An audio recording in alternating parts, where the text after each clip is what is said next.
है इसे खैर, हमने इस पर ज्यादा ध्यान नहीं दिया और बाबा को कार्य करते हुए देखने लगे। बाबा एक एक कर अपने झोले से सामान निकाल कर सामने सजा रहे थे, जो उनके तंत्र मंत्र से ही संबंधित लग रहा था। तभी मैंने पीछे देखा तो बाबा के वो दो चले आ रहे थे। वह वहां आकर रुक जाते हैं और बाबा उन्हें देखकर कहता है, बंधन पूरा हो गया। तो उनमें से एक चला बोला, जी बाबा, कार्य पूरा हो गया है। फिर बाबा अपने झोले में हाथ मारता है और 5 नींबू और 5 पान के पत्ते निकालकर सामने रखता है। अब फिर कुछ मंत्र पढ़ने के बाद हम तीनों को आगे बुलाता है और साथ में वो चेले भी आगे आते हैं। फिर बाबा सभी को एक एक पान का पत्ता और वह नींबू देकर कहता है, पान के पत्ते और नींबू इस घर की 4 कोनों में रख देना और एक इस घर के बीचों बीच और रखकर वापस पलटकर उसे मत देखना और चुपचाप वापस यहां आ जाना। इतना कहने के बाद बाबा हमें इशारा करते हैं और वहां से जाने को कहता है। रमेश इन सब से काफी डरा हुआ था। उसे ऐसा करते हुए बहुत डर लग रहा था। तो उस्ताद ने उसे घर के बीचों बीच वाला नींबू रखने को कहा और बाकी मैं और उस्ताद और वह चले रखाएंगे। इसके बाद में वह नींबू लेकर एक कोने की ओर चला गया। मैं जैसे जैसे आगे बढ़ रहा था वैसे वैसे मेरा दिल डर के मारे बैठा जा रहा था। आगे बढ़ते हुए हर एक कदम के साथ मेरा डर और घबराहट बढ़ती जा रही थी। दिल तेजी से धड़कने लगा था। ऐसा लग रहा था जैसे कि कोई मेरे पीछे पीछे चल रहा हो, कोई मुझे देख रहा हो। लेकिन ये कार्य तो मुझे करना ही था, तो मैं बिना किसी डर के आगे बढ़ता जा रहा था। फिर घर के कोने में पहुंचने के बाद मैंने पहले वह पान का पत्ता रखा और फिर उस पर नींबू रख दिया और चुपचाप धीरे से पीछे पलटा और तेजी से वहां से भागकर वापस उस बाबा के पास आ गया।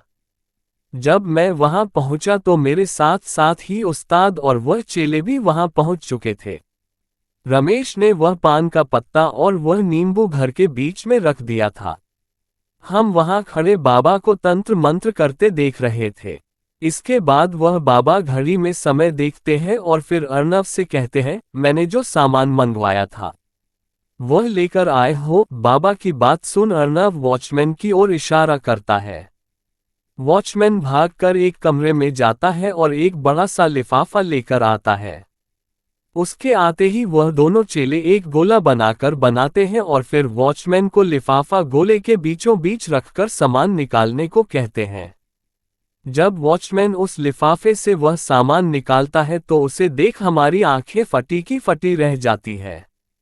उसने कुछ शराब की बोतलें और मांस, अंडे और खून से भरा एक बर्तन निकालकर उस गोले में रख दिया, जिसे देख हमारा मन बहुत खराब हो गया। उस मांस और खून पर मक्खियां बिन-बिनाने लगी थी। ये देख हमें उल्टी जैसा होने लगा था। हमारा वहां रुककर यह सब देखना बहुत मुश्किल हो रहा था, लेकिन हम कहीं जा भी तो नहीं सकते थे। हम अपनी नाक बंद कर वहां खड़े रहे। हमारे मन में बस एक ही सवाल चल रहा था कि न जाने अब और क्या क्या देखना पड़ेगा। फिर बाबा ने हवन शुरू किया और हवन में आहुति डालनी शुरू की और साथ ही मंत्रों का उच्चारण भी चल रहा था। हम सभी हैरत भरी निगाहों से उन्हें ऐसा करते हुए देख रहे थे।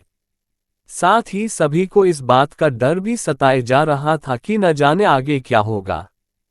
फिर अचानक बाबा ने मंत्रोच्चारण बंद कर दिया और सामने रखी 3 काली गुड़ियों में से एक गुड़िया को अपने हाथ में उठा लिया और फिर पास ही रखे सिंदूर और हल्दी को उठकर उस पर मारी और फिर एक नींबू उठाकर उस गुड़िया के ऊपर से घुमाने लगे। हम सभी हैरानी के साथ ये सब देख रहे थे। फिर बाबा ने पास ही रखी सुइयों में से एक सुई उठाए और उस गुड़िया के सीने में उतार दी। फिर कुछ मंत्रों के साथ उस हवन में आहुति डाली। बाकी गुड़ियों के साथ भी एक एक कर ऐसा ही किया। इसके बाद बाबा ने उन तीनों गुड़ियों को एक साथ एक काले कपड़े पर रख दिया और फिर मंत्रों के उच्चारण करने लगे और साथ ही पास ही रखी सुइयों को एक एक कर उठाते और उन गुड़ियों के हाथ, पैर, सिर और सीने में उतारते जाते।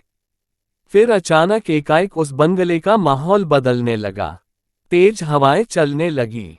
सभी खिड़कियां, दरवाजे अपने आप बंद और खुलने लगे। बंगले की लाइटें अचानक से बंद हो गई।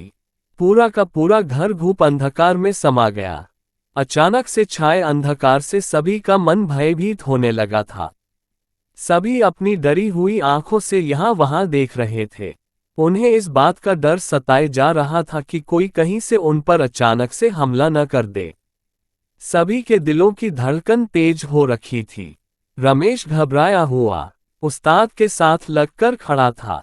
अर्नव और वॉचमैन के चेहरे पर घबराहट और डर के काले बादलों को साफ साफ देखा जा सकता था।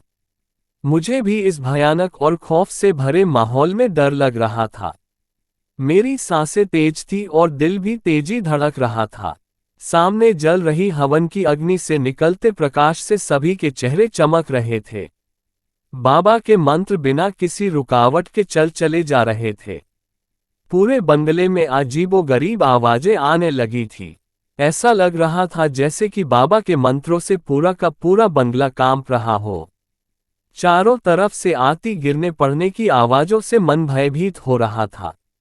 धीरे धीरे पूरा बंगला जोरों से हिलने लगा था। उस बंगले की जमीन कांप रही थी। फिर एकाएक सब शांत हो गया। ये शांति आने वाले खतरे का की ओर संकेत कर रही थी। बाबा के मंत्रों के उच्चारण चल रहे थे। हवन कुंड में आहुति डाली जा रही थी। तभी कुछ ऐसा होता है जिसे देख हमारी आंखें फटी की फटी रह जाती हैं। दिल डर के मारे कांप उठता है।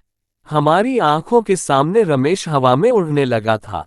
वह जोर जोर से चिल्लाने लगा, उस्ताद बचाओ मुझे, यह मुझे मार देंगे। ये देख उस्ताद और मैं बहुत ज्यादा डर जाते हैं। रमेश ऊपर और ऊपर उठता जा रहा था। वह जोर जोर से चिल्लाए जा रहा था। ऐसा लग रहा था जैसे कि उसे कोई ऊपर की ओर खींच रहा हो। मैं और उस्ताद उसे पकड़कर नीचे खींचने का प्रयास किए जा रहे थे, लेकिन हमारा हर एक प्रयास विफल होता दिख रहा था। ये सब देख कि रमेश ऊपर उड़ता जा रहा है। वो दोनों भी हमारे पास चले आते हैं और रमेश को नीचे उतारने में मदद करने लगते हैं। वो रमेश को पकड़ नीचे खींचने लगते हैं कि तभी कुछ ऐसा होता है कि वह दोनों दूर जाकर गिरते हैं। उन्हें देखकर ऐसा लग रहा था जैसे कि किसी ने उन्हें जोरदार धक्का मारा हो, जिससे वह दोनों दूर जाकर गिरे थे। वो दोनों जल्दी से उठते हैं और दौड़कर हमारे पास आए और फिर से रमेश को नीचे खींचने में मदद करने लगे। लेकिन हम चारों मिलकर भी रमेश को नीचे नहीं उतार पा रहे थे। ये देख वो वॉचमैन भी हमारे साथ आकर लग जाता है और उसके आने से भी कुछ नहीं होता। तो बाबा हाथ में जल लेकर कुछ मंत्र पढ़ते हैं और रमेश के ऊपर जल छिड़कते हैं, जिससे रमेश नीचे आ जाता है। फिर बाबा सभी को घेरा बनाकर बैठने को कहते हैं और सभी से कहते हैं कि वह एक दूसरे का हाथ पकड़ ले और साथ ही कहते हैं कि कुछ भी हो जाए, लेकिन एक दूसरे का हाथ नहीं छोड़ना। अगर हाथ छोड़ा तो मैं कुछ भी नहीं कर पाऊंगा। हम सभी एक दूसरे का हाथ पकड़ बैठ जाते हैं।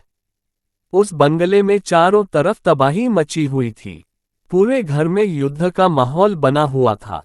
कहीं से कुछ तो कहीं से कुछ उड़कर हमारे ऊपर बरस रहा था। ये सब देख हम सभी बुरी तरह से डरे हुए थे और सोच रहे थे कि न जाने किस घड़ी में यहाँ आने का फैसला किया था। सभी के मन में बस एक ही सवाल चल रहा था कि हमारा अब क्या होगा, जिंदा लौट पाएंगे या नहीं। फिर अचानक हमारे सामने वो प्रेत आत्माएं मंडराने लगती हैं। हमारे सामने 3 आत्माएं हवा में लहरा रही थी, जिनमें से 2 को तो हमने पहले से ही देख रखा था और तीसरी थी एक औरत की, जो देखने में बहुत ही ज्यादा भयानक और डरावनी लग रही थी। खुले हवा में लहराते उसके काले बाल, बड़ी बड़ी लाल आंखें और चेहरे पर बना तिरछा घाव जो उसे और भी ज्यादा भयानक डरावना बना रहा था। वो औरत बाकी आत्माओं से ज्यादा गुस्से में लग रही थी। उसे देखकर ऐसा लग रहा था जैसे कि यह सब वही कर रही है। फिर अचानक न जाने वॉचमैन को क्या होता है कि वह हाथ छुड़ा वहां से भागने लगता है। जैसे ही वह दरवाजे के पास पहुंचता है तो वह औरत अचानक से दरवाजे को बंद कर देती है। वॉचमैन जोर जोर से दरवाजे को पीटने लगता है और उसे जाने देने की भीख मांगने लगता है, लेकिन उसके ऐसा करने से कुछ नहीं होता। वह औरत दरवाजा नहीं खोलती। वो औरत वॉचमैन को गुस्से से देखे जा रही थी। वॉचमैन उसके सामने हाथ जोड़कर खड़ा था कि उसे जाने दे। लेकिन उस औरत को देखकर ऐसा बिल्कुल भी नहीं लग रहा था कि उसका ऐसा कुछ इरादा है।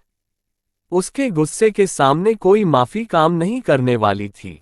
फिर वह औरत अपना हाथ उठाती है, जिसके साथ ही वह वॉचमैन हवा में लहराने लगता है। बाबा ये देख फिर से हाथ में जल लेकर मंत्र पढ़ने लगते हैं और फिर उस औरत पर पानी के छींटे मारते हैं।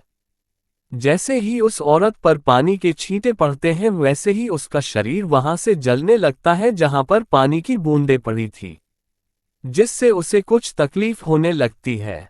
लेकिन अगले ही पल वो ठीक हो जाती है। ऐसा लगा जैसे बाबा के पानी से उसे कुछ ज्यादा नुकसान नहीं हुआ हो, उल्टा उसका गुस्सा और ज्यादा बढ़ गया। वो गुस्से से तिलमिला उठी और गुस्से में आकर वॉचमैन को ऊपर उठाकर तेजी से नीचे गिरा देती है, जिससे उसकी वहीं मौत हो जाती है। ये देख हमारी आंखें फटी की फटी रह जाती है और कलेजा मुंह को आ जाता है और दिल ये सोचकर कांप जाता है कि अगली बारी हमारी होगी। अब सबको लगने लगता है कि उनका बचना मुश्किल है। ये देख कि ये आत्मा बहुत खतरनाक है। बाबा खड़े होते हैं और हाथ में भभूत लेकर कुछ मंत्र पढ़ने के बाद वो भभूत उस औरत पर फेंक कर मारते हैं, जिसे कुछ पल के लिए वो औरत कमजोर हो जाती है। फिर बाबा हमसे कहते हैं, तुम सभी यहां से निकलो, मैं उसे रोकता हूं। यह आत्मा जितना सोचा था उससे ज्यादा खतरनाक है। इसे ज्यादा देर तक मैं नहीं रोक पाऊंगा। तभी बाबा के चेले बोले, नहीं बाबा, हम नहीं जाने वाले आपको ऐसे अकेले छोड़कर। तभी बाबा बीच में ही उन्हें टोकते हुए कहते हैं, तुम जाओ, मेरी चिंता मत करो, मैं आ जाऊंगा।